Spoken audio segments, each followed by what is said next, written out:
Before we discuss Premack's principle, it is important to understand the foundation in which it was based upon. Operant conditioning was proposed by Skinner in the 1930s. Skinner stated that experiences whereby behavior is weakened or strengthened by its consequences is referred to as operant learning, where the behavior operates on the environment. There are four types of operant conditioning: two that strengthen behavior and two that weaken behavior.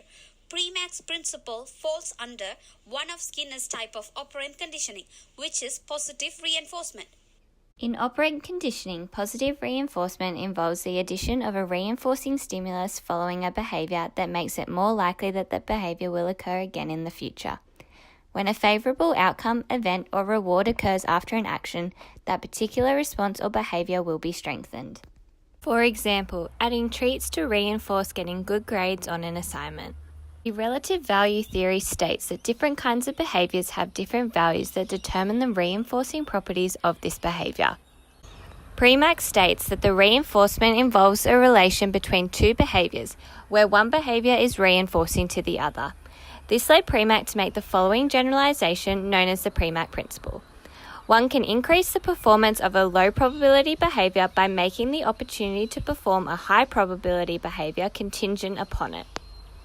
In order to better understand the Premack principle, here is a real-world example of it in action. A day doing whatever it is that David does. David opens his laptop ready to start a 40-minute episode of Gossip Girl when suddenly he gets a message from his friend Skinner, who is currently working hard on his thesis.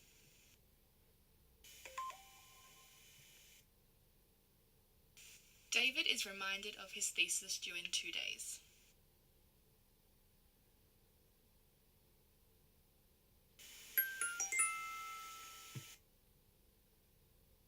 Skinner appears worried that his friend's priorities are out of line and contemplates spoiling who Gossip Girl is.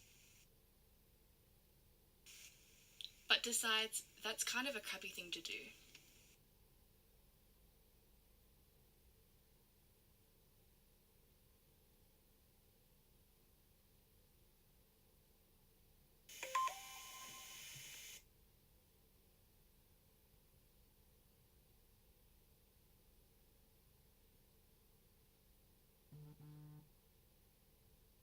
Now David is faced with a choice.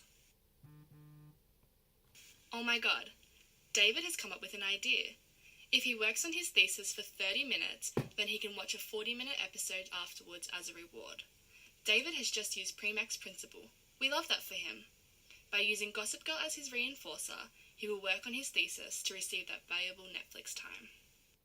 In summary, the Premack principle involves the use of a high probability behavior, in our example, watching an episode of Gossip Girl, in order to reinforce a low probability behavior, which in our example was writing David's thesis.